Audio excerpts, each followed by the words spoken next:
Hola estudiantes, este es el video del tema gramatical 7.3, el pretérito de ser e ir.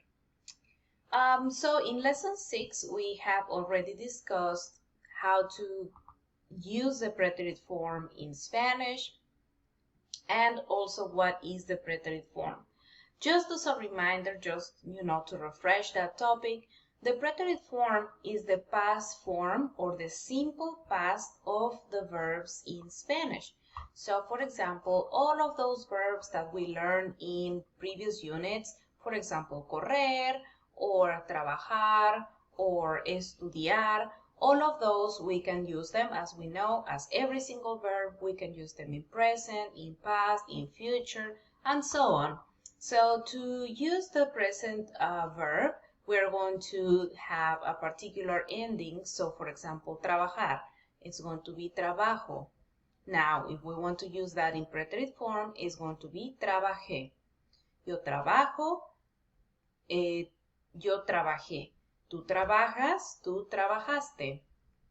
If you don't remember the forms of those preterite verbs, please, I suggest you to go to lección número 6, lesson number 6, and double check the endings and study the endings of these verbs in preterite form, because whenever you have verbs and if they are regular, they're going to follow this pattern, so you're going to be able to work with preterite forms of verbs as long as you remember those endings.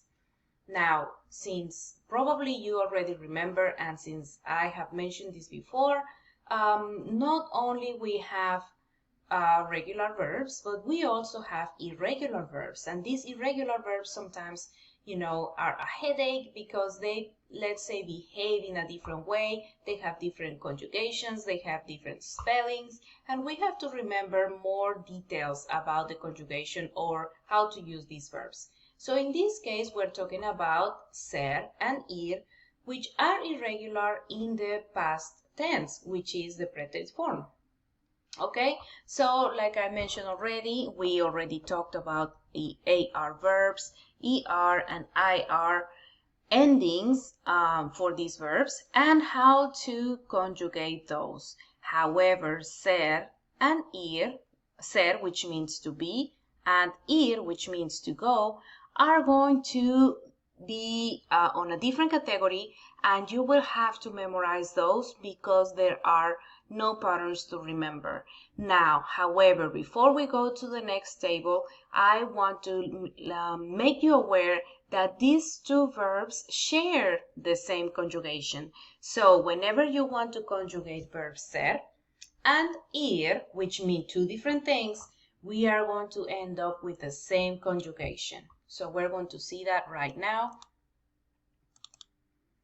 Okay, so here it is. We have the preterite form of ser and ir. Now remember, ser in present is yo soy, tú eres, usted, él or ella es, nosotros somos, and so on, to talk about description of someone or to talk about the time, to talk about, characteristics of someone, origin of someone, and how to identify that person. That's how we use the verb ser. Now we're going to use that verb, the same verb, but now in preterite form. And now you can see in here, both of them look exactly the same. Now, how do you think that we are going to make sure that we understand if we're talking about verb ser or verb ir, which means to be and to go, two different things? How do we know? We are going to know by context, okay? So, like I said before, how do we use verb ser? To describe someone, to talk about someone's origin, to talk where someone is coming from, to talk about profession, and that kind of stuff. If you are talking about verb ser, to ir, to go, then we're most likely to be talking about a place, right? To go somewhere. You cannot go to a profession or go a characteristic. So it doesn't really make sense if we want to put these together with, like with the uses that we give to this verb and the other way around. So whenever we are going to use the verb to go, we're going to look, or whenever we see any of these forms, we are going to make sure that we look at the context. That's what is going to let me know if we're going to talk about verb to be or verb to go, since they both share the same conjugation. Yo fui. So you can say, I am a student. Soy estudiante.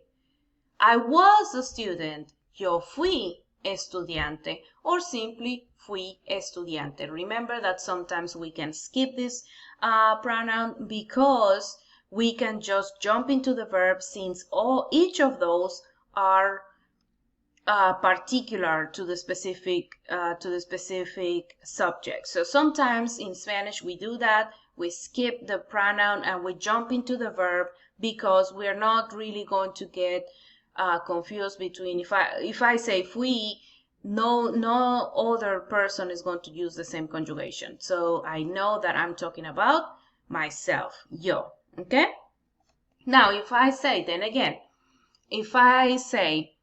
I was a student, yo fui estudiante.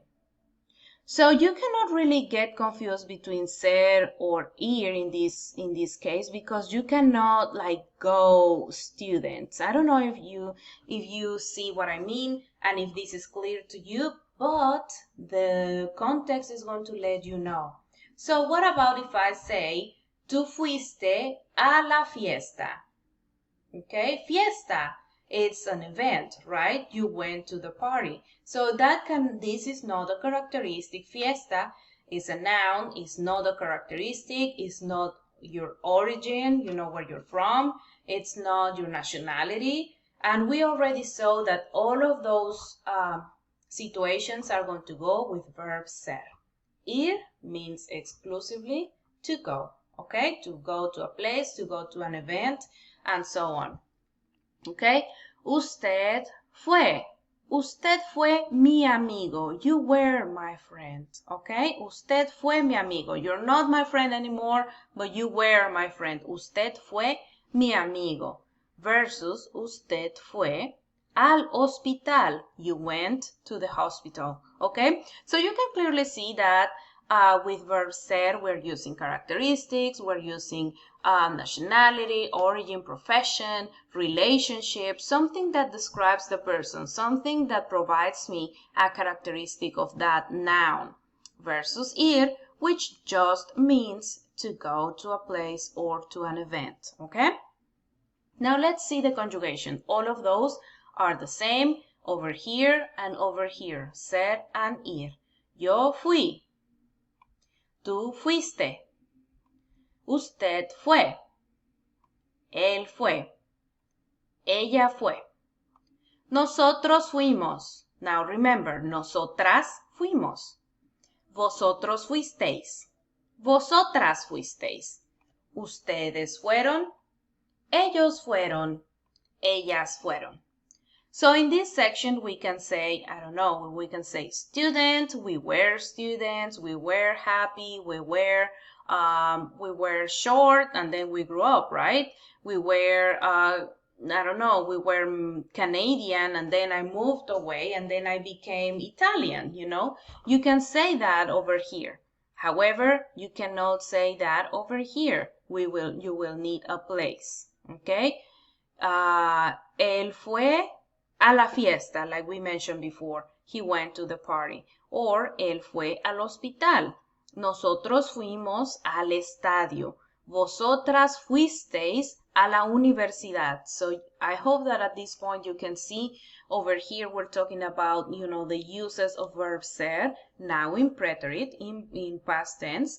And over here we're talking about the uses of the verb to go in past tense as well. Okay, so like I was saying, the forms of ser and ir are identical, and the context is going to be the one that clarifies which of the two verbs we are using. Él fue a comprar champú y jabón. He went to buy shampoo and soap. Okay?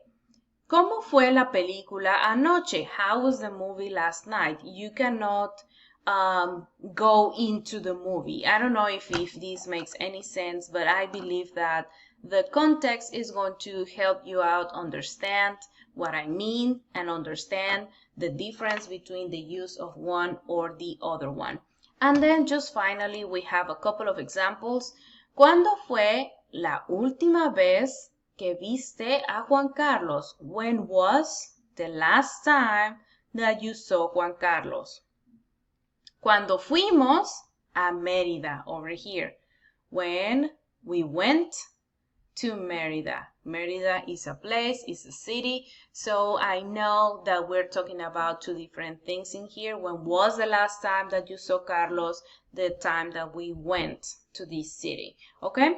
So I suggest you to pay special attention to this slide, slide number 2 of this grammatical point 7.3, preterito of ser and ir, preterite form of ser and ir, to be and to go.